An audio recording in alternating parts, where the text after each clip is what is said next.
Saudara Satbrimob Polda Sulawesi Selatan menggelar kegiatan sarasehan dalam rangka hari ulang tahun ke-80 Korps Brimob Polri tahun 2025. Hal tersebut dilakukan untuk mendapatkan pemahaman yang lebih mendalam tentang peran dan fungsi Brimob dalam menghadapi tantangan keamanan yang semakin kompleks.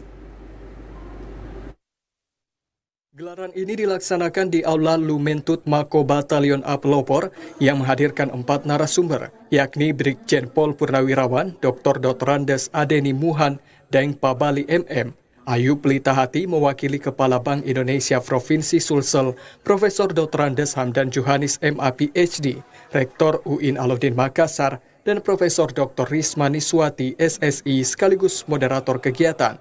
Brigjen Pol Purnawirawan Dr. Dotrandes Adeni Muhan Daeng Pabali MM menyampaikan. Sementara itu, Rektor UIN Alauddin Makassar, Profesor Dotrandes Hamdan Johanis MA PhD menjelaskan, konsep presisi dalam pengelolaan keamanan yang menekankan pada pendekatan proaktif yang diimplementasikan melalui prediktif, mampu memprediksi potensi gangguan keamanan berdasarkan analis data informasi intelijen yang akurat.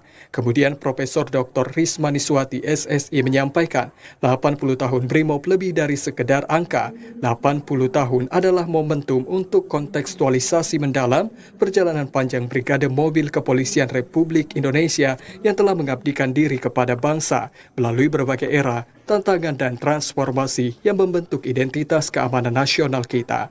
Komandan Satuan Brimob Polda Sulsel, Kombes Pol Muhammad Ridwan SIK MH menuturkan, melalui momentum ini untuk meningkatkan pemahaman dan kekompakan internal seluruh peserta sarasehan, baik dari jajaran pimpinan maupun anggota, mendapatkan pemahaman yang lebih mendalam tentang peran dan fungsi Brimob dalam menghadapi tantangan keamanan yang semakin kompleks. Kabak Opsat Brimob Polda Sulsel, AKBP Nur Ihsan Esos MSI mengingatkan bahwa gelaran ini sebagai momen penguatan nilai-nilai profesionalisme dan humanisme kepada seluruh personil.